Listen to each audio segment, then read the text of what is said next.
सिलीगुड़ी के हाशमी चौक पर एक विशालकाय पेड़ गिरने से हनुमान मंदिर क्षतिग्रस्त हो गया।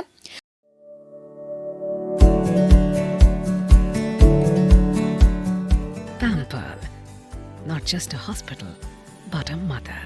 নিউ লাইফ ফার্টিলিটি সেন্টার আধুনিক চিকিৎসা ও বিশেষজ্ঞদের সহায়তায় আপনার স্বপ্ন পূরণ করতে প্রস্তুত। নতুন জীবনের স্বপ্ন সত্যি করতে আজই যোগাযোগ করুন। নতুন জীবনের সূচনা এখানেই। बताया गया है कि बीती रात बारिश के दौरान अचानक उक्त पेड़ गिर गया, जिससे हनुमान मंदिर क्षतिग्रस्त हो गया। हालांकि इस घटना में किसी की हताहत होने की कोई खबर नहीं मिली है। इस घटना में बिजली के तार भी क्षतिग्रस्त हो गए हैं। दूसरी ओर घटना की जानकारी मिलते ही सिलीगुड़ी थाने की विशाल पुलिस वाहिनी मौके पर पहुंची। साथ ही प्रशासन द्वारा रात को ही पेड़ हटाने का कार्य शुरू किया गया। আমার কাছে স্থানীয় শুভঙ্কর ভাই আছে, ওরা যাচ্ছিল কাজ থেকে ফিরে, সেই সময় খবর পায় 15-20 মিনিট আগে যে গাছটা ভেঙে পড়ছে, তৎসহ এই যে গাছের সাথে যে মন্দির ছিল বজরংবলীর মন্দির, সেই মন্দিরটি ভেঙে গেছে।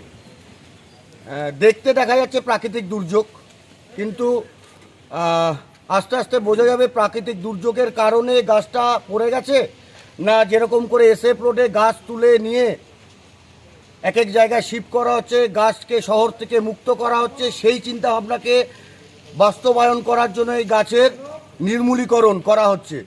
তো এরপর আপাতত আমাদের যেই দেবদেবীর যে মূর্তি আছে সেইগুলোকে আমরা স্থানান্তরিত করছি এই জয়মণি ভবনে।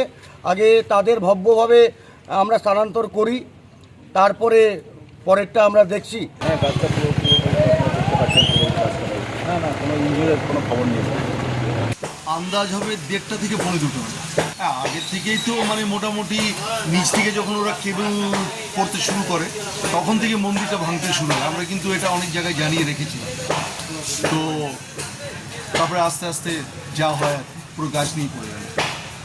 কিন্তু মন্দির ভাঙতে শুরু হয়েছে, কিন্তু যবে থেকে ওরা নিচ থেকে কেবল শুরু করেছে তবে থেকে এটা শুরু হয়েছে। তাতে ধরুন প্রায় 25-30 দিন আগে থেকে আমরা এটা অনেক জায়গায় জানিয়েছি।